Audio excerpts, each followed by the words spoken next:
All right, we'll take questions up front. Tim, first question here on your left.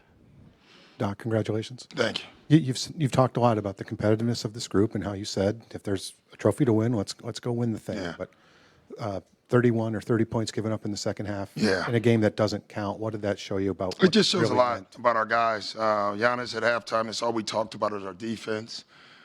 We felt like in the first half we didn't execute offensively well, and we felt like if we executed offensively, we thought we had to win the three-ball game coming into the game. That was a big emphasis for us. We have to win from the three-point line, and we had to take them out of their ISO game, and I thought we did that. We made, or at least we tried, to make Shea and Williams play in a crowd, and I thought overall we did that. Steve on the left, in the front. On a scale of 1 to 10, where did having the opportunity to coach Giannis rank for you when you came back to this? I mean, a 10, right? Like that opportunity, you know, the coach of Giannis, the coach of Dame, to see that group, a veteran group, you know, it's an amazing opportunity for a coach. This group allows you to coach them. They really do. They let you coach them hard. Nobody takes anything personal. You know, I even said it last year. You know, it's like coaching grown-ups, if you know what I mean. Like they really get that. They get that you have to tell them the truth, and they handle it, and that's been great.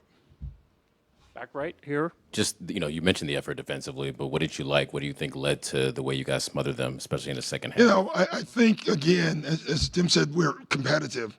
And, you know, it didn't for me, but one of the guys, I think yesterday, and said all they heard about was the defense of the other team. That's all they've heard for 2 days. And I think that bothered guys. And so I thought that was part of it. Like, you can see them.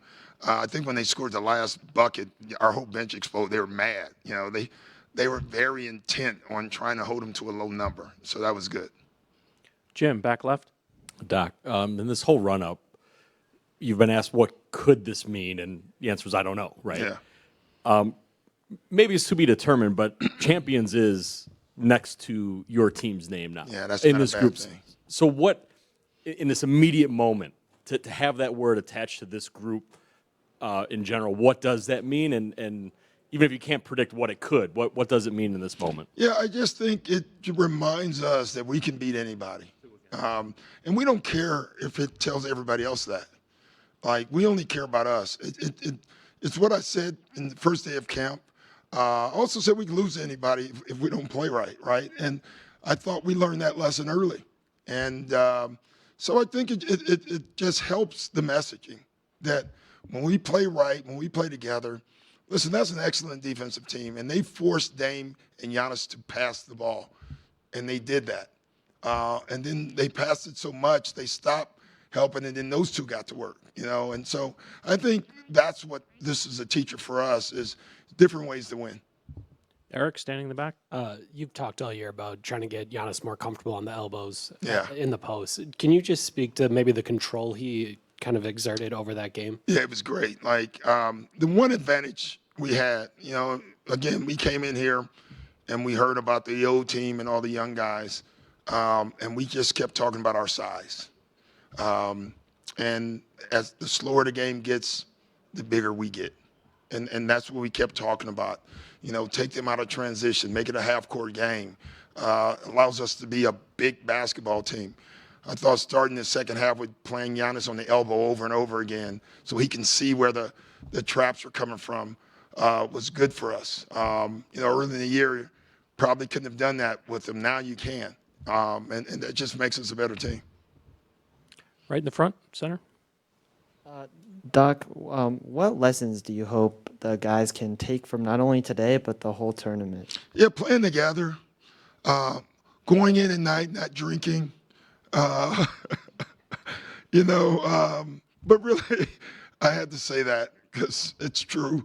And just playing together, I think hanging in there. You know, a great lesson for our team is a guy named Pat Connaughton. Pat Connaughton hadn't played in a month, right?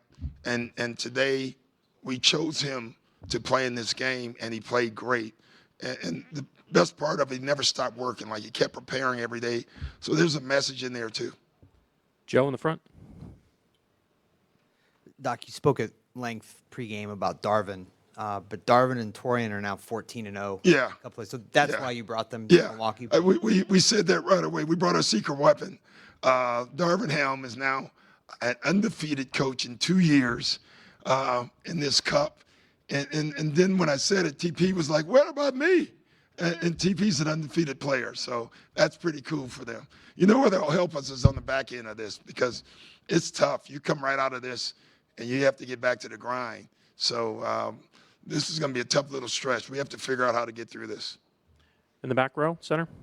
Doc, I was just wondering your thoughts on the NBA Cup itself. It was a packed house tonight Yeah. for two teams that maybe the Vegas residents aren't that familiar Yeah. with or follow that team. They're Laker fans, whatever. But your thoughts on the NBA Cup, and is Vegas the perfect city for something like that, or Yeah. should it be scattered around the rest of the NBA cities? No, right here. Right here. That's it. And listen, I was proven wrong in a very good way. I was worried that if a LA team wasn't in the cup, we couldn't get enough people in the crowd. And the people from Las Vegas showed up. It was packed today. And that's huge, not only for Vegas, but it's huge for the league. So it all worked out, and it was great. Guys had a great time here. Restaurants. That's it. I'll stop there. Last question in the center. Coach, just going off of the fun around Las Vegas, I guess your favorite restaurant or favorite thing to do here outside of coaching and just being around the basketball scene? Is eat. I mean, look at me, So it's usually restaurants. I have a lot of favorites. I'm not gonna name one, but yeah, it's a great town. It really is. You can also shop a lot and spend a lot of money here. It's a good city.